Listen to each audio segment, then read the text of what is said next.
Hola, hola, qué tal amigos? Un placer saludarlos. Voy a compartir con ustedes un tema que considero sumamente importante, ¿no? Siempre trato de ser reiterativo en cuanto a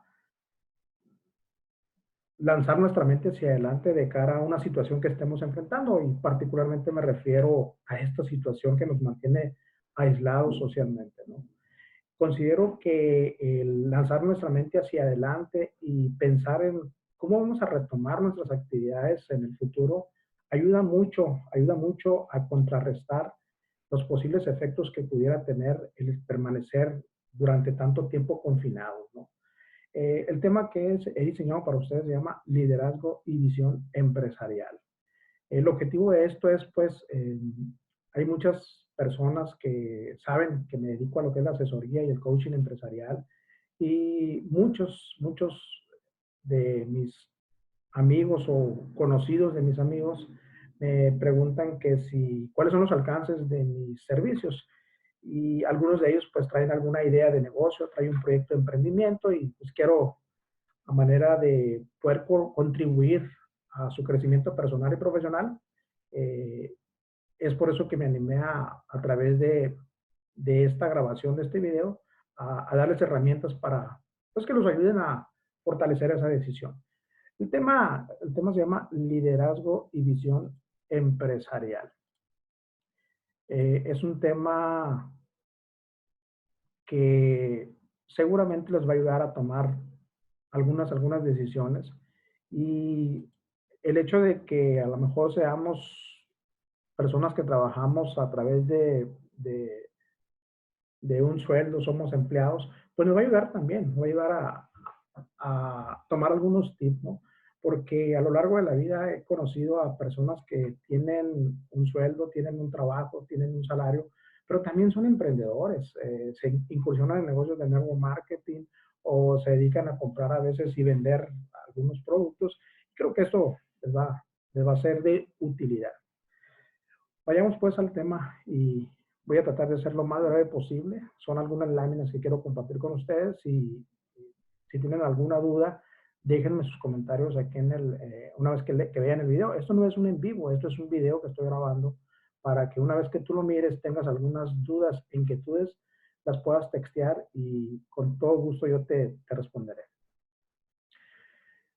A lo largo de la vida he tenido la oportunidad de asesorar a decenas de empresas, empresarios, políticos, artistas, y he encontrado que en gran medida el avance en un proyecto, en un proceso de este tipo, tiene mucho que ver con la tipología o la personalidad de, de la persona, valga la redundancia, con la que yo esté trabajando, ¿no? Mucho tiene que ver su temperamento, la manera en cómo percibe y concibe el mundo. Y en ese sentido procuro hacer un traje a la medida y elaborar un acompañamiento o un programa integral en base a su tipología, en base a su marco de referencia, a su marco de creencias. Y una vez que se detectan áreas de oportunidad, se trabaja con él para poder lograr posicionarlo y llevarlo de un estado actual a un estado deseado. Y bueno, tocando el tema de lo que es el emprendimiento, fíjate que hay muchas personas que de repente se me acercan y me dicen, ¿sabe qué, Jaime? Fíjese que yo ya no quiero ser un empleado. Yo quiero tener mi propio negocio porque ya no le quiero rendir cuentas a un patrón. Y se sorprenden mucho cuando le digo, pues te tengo malas noticias, porque el hecho de que tú emprendas tu propio proyecto y que seas tu propio patrón, pues en realidad eh, no le vas a rendir cuentas a un solo patrón, sino a varios patrones. ¿Quiénes van a ser los patrones? Pues van a ser tus clientes.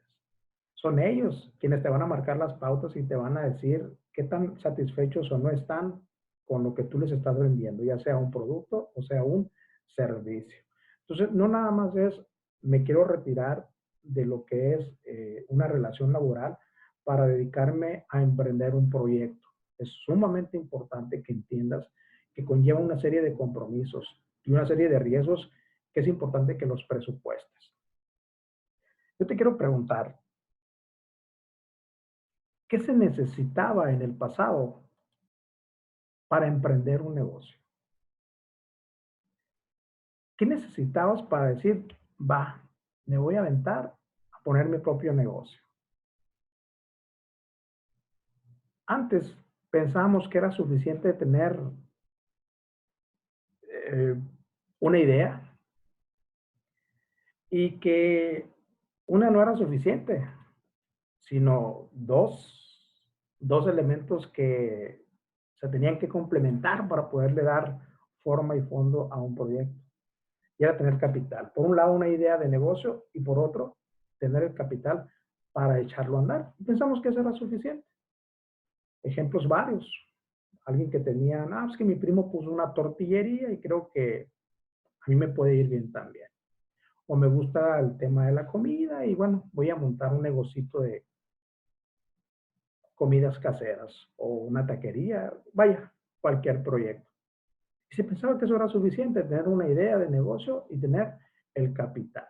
Y a veces no necesariamente se necesitaba el capital, perdón, no necesariamente se necesitaba el capital. A veces una idea era suficiente si eras bueno para venderlo o eras bueno para venderlo. Decías, tengo una idea de negocio, pero no tengo dinero. Ibas con alguien que tenía dinero, le vendías la idea y lo hacías tu socio. Él era el socio capitalista y tú eras el socio industrial y entonces echabas a andar un proyecto. Pero eso no era suficiente porque entonces se corren los riesgos como se corren en cualquier entorno de la vida. Hay dos carreteras o dos caminos, la del éxito y la del fracaso.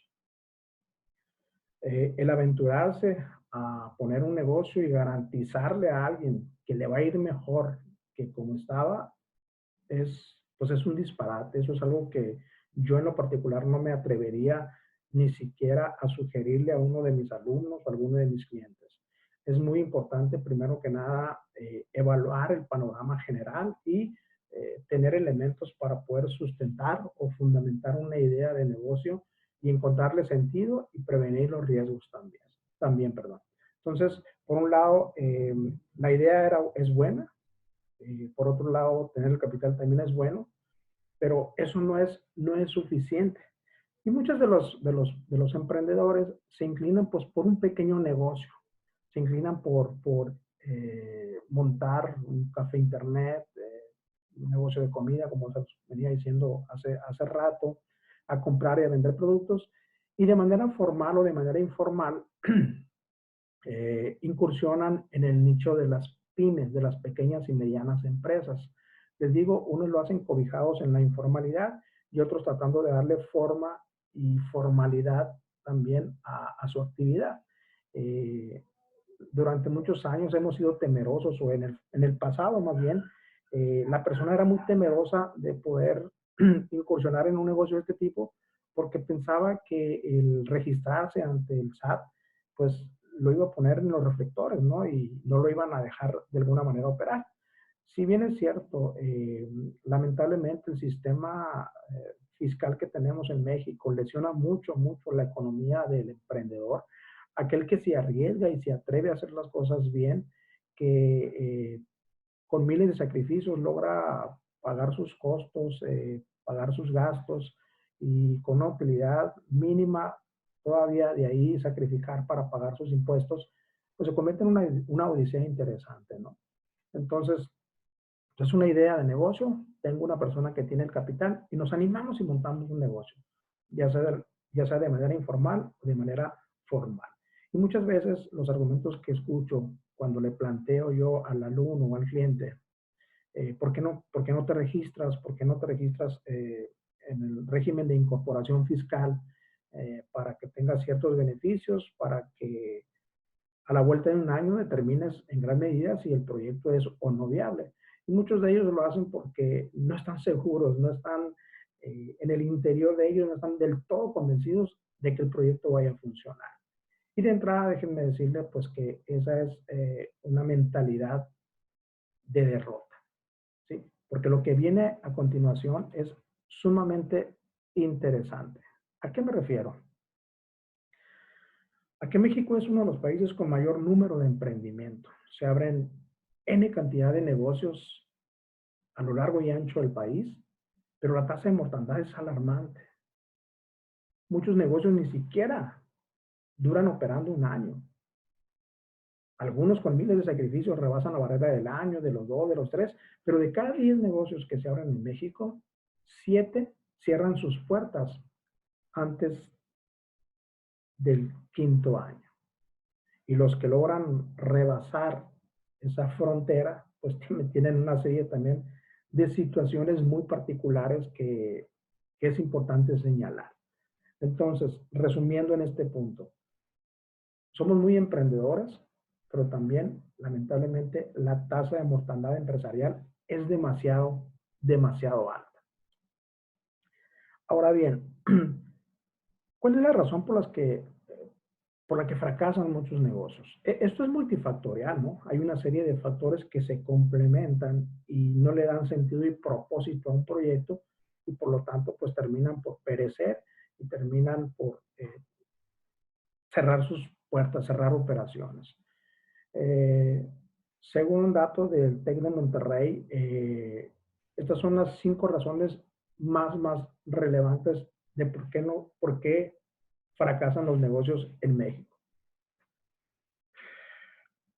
Número 1 es fondos insuficientes para subsistir, es decir, los gastos son superiores a los ingresos. No hay ventas suficientes y por lo tanto la poca utilidad que se logró generar en determinado momento termina por ser dirigida a cubrir esos gastos o esos costos operativos y terminan por lesionar la economía del emprendedor y entonces es una de las razones por las que la empresa o el negocio muere. Otra de las razones es la falta de indicadores. No se tienen métricas de medición, no se tienen bien definidos cuáles son los ítems o las áreas claves del negocio, independientemente del tamaño del negocio e independientemente del giro de negocio. No existen esos instrumentos de medición. Un principio básico en el mundo de los negocios, que es un principio de ingeniería, dice que aquello que no se puede medir, no se puede mejorar. Entonces es sumamente importante establecer indicadores. ¿Okay? Una tercera razón es la falta de un proceso de análisis. Eh, He tenido la oportunidad de asesorar no solamente a pymes, sino a pequeñas, sino a medianas y grandes empresas. Y es increíble cómo estas tienen operando 5, 10, 15 o más años y llego y no encuentro sus procesos alineados. En el mejor de los casos, si es que los procesos están definidos y documentados. Pero de cada 10 empresas medianas, pequeñas y medianas, así como algunas empresas grandes, de cada 7, solamente 4 tienen sus procesos operativos y administrativos bien definidos. ¿Qué significa eso? Significa entonces que andamos apagando fuegos y no tenemos un diagrama de flujo, no tenemos un manual de qué hacer en caso de una eventualidad o en caso de la desviación de una ruta trazada, ¿sí? Entonces, no se tienen procesos operativos, administrativos, etcétera, que de esto voy a hablar un poquito más adelante. No existe una planeación, no hay una planeación operativa anual, no hay una planeación estratégica, por supuesto, no existen planes de incentivos, no existen planes de compensaciones, no existen ni siquiera planes comerciales para establecer en realidad una metodología para implementar precios o para determinar costos de producción o costos de venta, solamente en nichos específicos que también más adelante voy a tocar un punto en ese sentido. Y la quinta razón por la que los negocios fracasan en México es porque fallamos en la ejecución. Podemos tener implementados ciertos métodos, ciertos procesos, pero no supervisamos. O sea, dentro de la parte de proceso administrativo, donde la primera es la planeación, la segunda es la organización, la tercera es la ejecución o la supervisión o dirección que debería de estar a manos de alguien o poniendo como cabeza de la supervisión, de la dirección de, del proceso a alguien, eh, fallamos en esta parte y por lo tanto no controlamos. Hay desviaciones de ruta, hay choques en las variables, hay departamentos que están eh, divorciados, existen climas organizacionales tensos, existe falta de un liderazgo, no hay espíritu de servicio y por lo tanto pues, no hay un espíritu de equipo tampoco. Entonces, son las 5 razones más relevantes. No existe un ingreso suficiente para poder subsistir, o sea, me acabé la lana, me acabé mis ahorros, por lo tanto, me quedé tronado y tengo que cerrar la empresa. No existen indicadores, la falta de un proceso también es una razón y no hay una planeación. Por lo tanto, pues, ¿qué vamos a ejecutar, no? Si no hay ningún proceso o ningún documento que me señale qué ruta voy a seguir en caso de que me desvíe de ese plan original trazado. Es increíble este dato. Este dato lo miré en la Secretaría, en una de las páginas de la Secretaría de Economía, en donde señalaba las estadísticas de los últimos 4 años. Fíjense qué interesante este dato. En los últimos 4 años, en el país quebraron 1.630.415 negocios. 1.630.415 negocios cerraron sus puertas en los últimos 4 años. Hay estadísticas que se contradicen de cuánto es la aportación al Producto Interno Bruto de las pymes. Unos señalan que es el 80%, otro que es el 90%. La Secretaría de Economía señala que el Producto Interno Bruto, la contribución al Producto Interno Bruto de las pequeñas y medianas empresas están estimadas alrededor del 73 al 78%, ¿sí? Y que generan el 90% de los empleos en México. Sin embargo, hay otras fuentes que se contradicen, pero lo que sí podemos señalar es que las pequeñas y medianas empresas son generadoras de empleos que van desde 3, 5, 7 o más colaboradores en su estructura organizacional. Pero fíjense qué interesante entonces este dato. O sea, es alarmante la tasa de mortandad y por eso muchos proyectos quedan inconclusos porque no administramos los riesgos y al momento de querer operar, pues andamos bombereando, como le llamo yo, es decir, apagando fuegos. ¿Por qué? Porque no tenemos una metodología, no tenemos un plan de acción para prevenir este tipo de riesgos. Les decía hace rato que de cada 10 negocios, 7 cierran sus puertas antes del quinto año. Fíjense qué interesante es lo siguiente.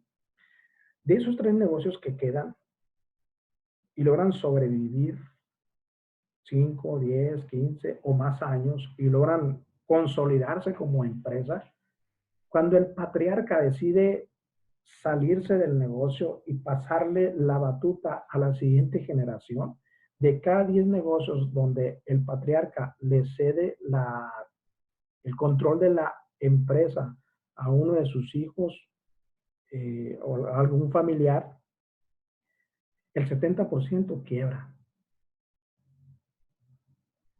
Y es del 30% que queda, cuando pasa a la siguiente generación, el 96% de los negocios se mueren en la tercera generación. Fíjate qué interesante este dato. De cada 10 negocios en la actualidad, 7 cierran sus puertas antes del quinto año. De los que quedan, logran permanecer durante varios años. Cuando el papá decide dejarle la empresa a su hijo o a alguno de sus hijos o algún familiar, de cada 10 que hacen esto, el 70%, 7 negocios, quiebran. De los que quedan, ¿sí? Y este le cede a la siguiente generación, le cede el negocio, el 96% de esos negocios desaparece. Algo no está bien. algo no estamos haciendo bien. Por lo tanto, es conveniente el analizar cuáles son las razones. Los motivos ahí están, pero cuáles son las razones fundamentadas para que estos negocios no permanezcan. Pueden ser muchas y mucho tendrá que ver con la filosofía del dueño de la empresa. Hay veces que me encuentro con mucha resistencia con el fundador de la empresa. ¿Por qué? Porque apalancado en el así hemos hecho las cosas desde siempre, se resiste mucho a generar procesos de cambio. Y si la cabeza está mal, pues todo lo que está hacia abajo, pues seguramente está lesionado también. Por lo tanto, la actividad que nosotros desarrollamos como coach o como asesores empresariales es una tarea titánica porque convencer al dueño de la empresa de que el mundo se está moviendo de manera vertiginosa y tenemos que ser innovadores y tenemos que adaptarnos a los cambios es sumamente vital. De lo contrario, tenemos que decirles cuáles son los riesgos en los que incurre el querer sujetarse a esa premisa de las cosas siempre las hemos hecho de esta manera.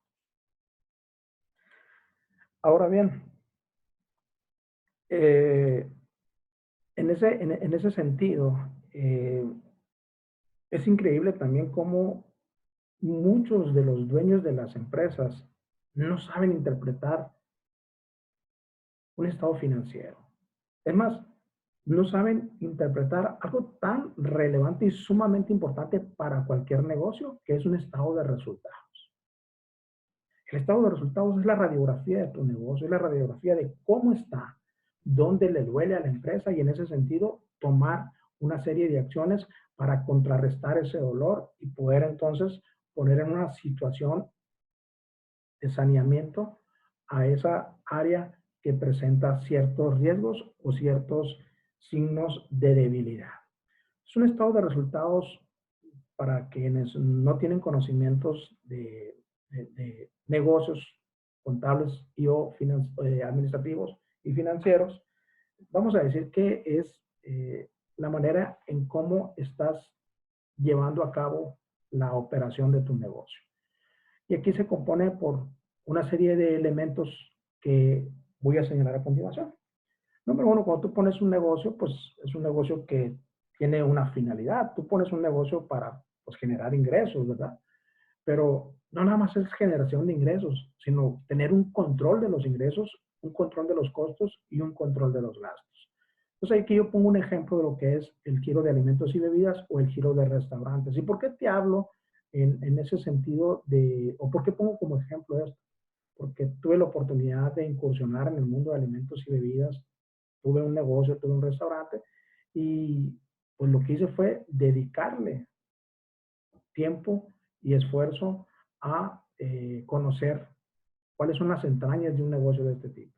Entonces, por un lado están los ingresos y aquí pongo un ejemplo de manera muy sencilla y quiero ilustrarles a través de él del cómo poder tú, una vez que tengas ese negocio en marcha, puedas analizar qué tan viable o qué tan rentable está haciendo. Pues aquí hay ingresos por concepto de venta de alimentos, hay descuentos y cortesías, hay ventas de bebidas, hay souvenirs. Y aquí en el ejercicio este que estoy compartiendo con ustedes, estamos estimando de que los ingresos por los rubros señalados anteriormente nos dan un total de 530,000 pesos, ¿ok?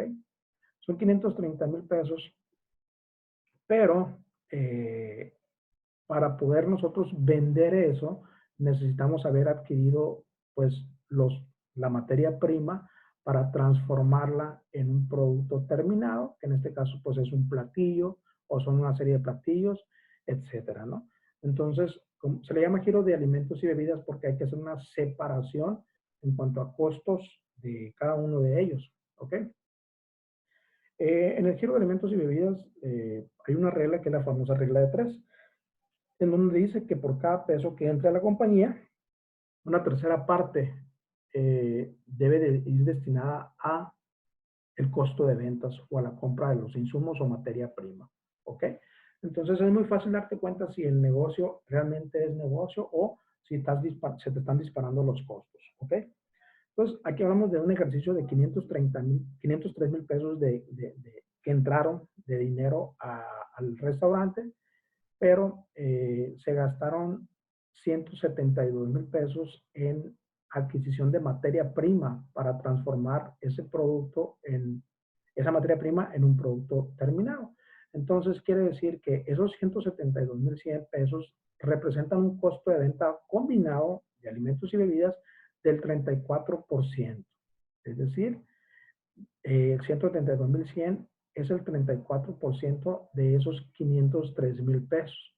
Se puede decir que hasta aquí los rangos de costo de venta están más o menos en el promedio, ¿no? Sería alarmante si tuviéramos un costo del 40, del 40 y tantos en adelante, ya sería un foco rojo que nos indica que traemos un costo de venta alto. ¿Okay? Entonces, si hacemos el ejercicio matemático simple es, tengo 503,000 pesos de venta y tengo 172,000 pesos de costo, que representan el 34%, y tengo una utilidad bruta de 330,900 pesos. Hasta aquí vamos bien, ¿verdad? Entonces, tenemos los ingresos y tenemos el costo de lo vendido. Pero tenemos que seguir con el ejercicio e irnos al rubro de los gastos, ¿ok? Gastos fijos, gastos variables. Aquí tenemos, digo, no me voy a poner a señalar o a verbalizar cada uno de los rubros que componen los gastos, pero estamos hablando de todo lo que se necesita, los gastos operativos que se necesitan para poder, valga la redundancia, operar ese negocio. Y tenemos un total de 144,000 pesos de gastos, por lo tanto, se los quitamos a la utilidad bruta, quedándonos una utilidad en el ejercicio de 186,000 pesos en el mes.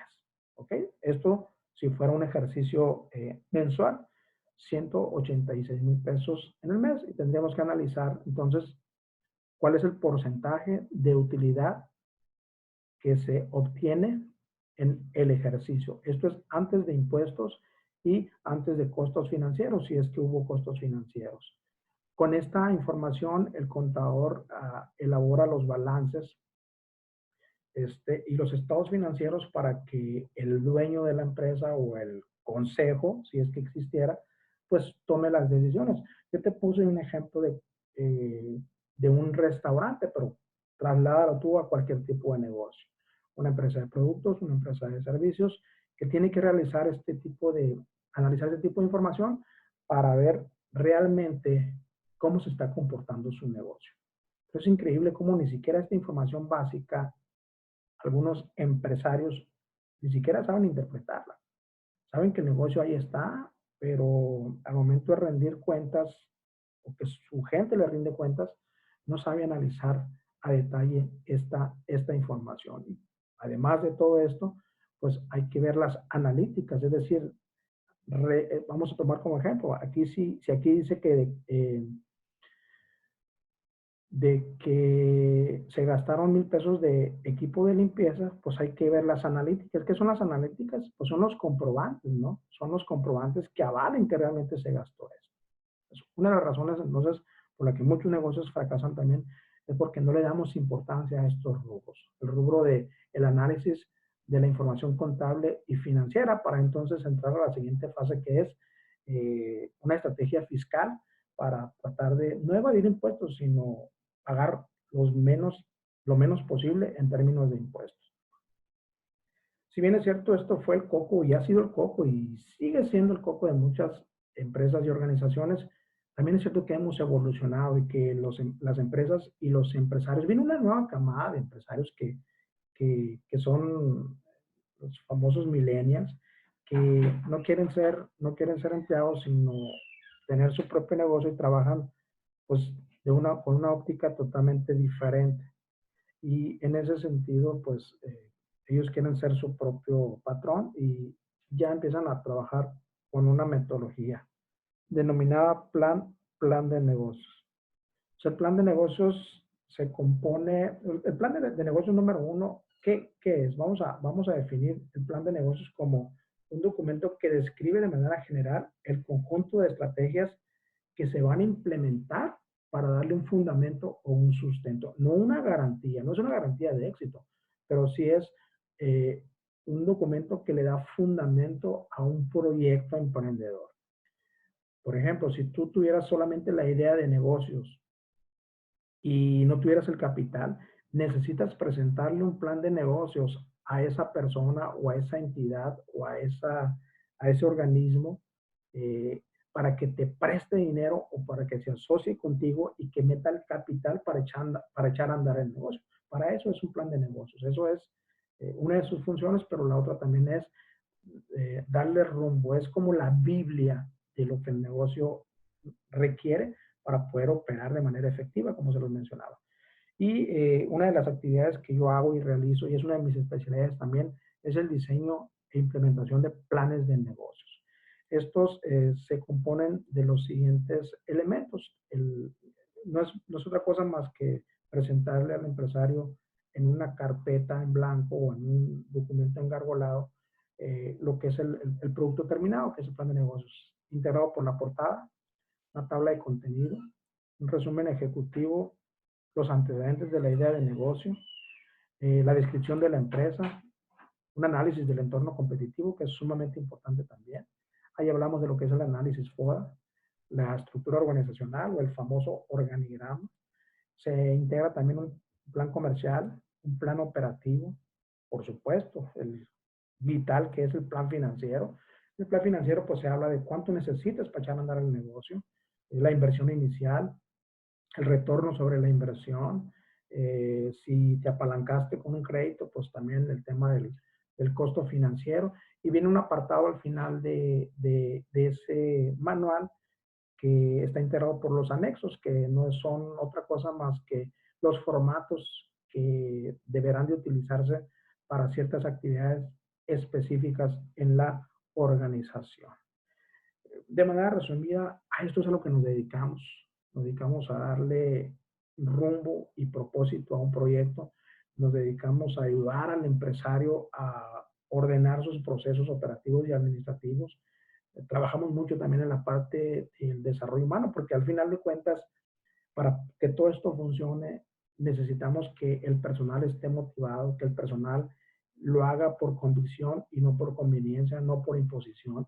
Y en muchas de las empresas en las que intervengo, me gusta involucrar al recurso humano, desde la elaboración de la misión, de la visión, los valores. Se hacen talleres extraordinarios en donde ellos son los encargados de ayudarme a diseñar ese proyecto de misión, visión, valores, filosofía organizacional, porque es mucho más sencillo que eso cobre vida. ¿Sí? Entonces, de manera muy sencilla, quise explicarte un poquito de qué hacemos y cómo hoy en día necesitamos un liderazgo y una visión empresarial. Si esto lo trasladas a tu vida personal, quiero que te detengas y analices un poquito la información que te acabo de proporcionar. Tú como proveedor del hogar o proveedora del hogar tienes ingresos. Esos ingresos tienen que ser suficientes para cubrir los gastos que tienes. Pero que yo sé que no es tu caso, hay muchas personas que tienen gastos por encima de sus ingresos. Tienen cuentas por pagar y entonces se vuelve una odisea muy interesante el tratar de hacer rendir el dinero y piensas que ganando más vas a poder atender ese problema, pero el ganar más a veces no es la solución porque una persona que gana 15,000 pesos seguramente gasta 20. Trabaja más para ganar esos 20,000 pesos, pero ¿qué crees que va a pasar? Gana 20 y va a gastar 25, etcétera. Se requiere una serie de conciencia y definir muy bien cómo debes de tener el control o llevar el control de lo que es tus ingresos y tus finanzas para desarrollar ese liderazgo y esa visión empresarial. No es solamente para aquel emprendedor, para aquella persona que quiere desarrollar un negocio, sino es para toda aquella persona que quiere llevar un mejor control de sus ingresos y darle una mejor calidad de vida a su familia. Muchas gracias, espero que esta información te haya sido de utilidad y voy a subirlo a mis redes sociales y las personas que tengan alguna duda, algún comentario, con toda la confianza, pónganmelo ahí y me voy a dar el tiempo para atenderlos. Muchísimas gracias a todos y espero que tengan un excelente, excelente día. Muchas gracias.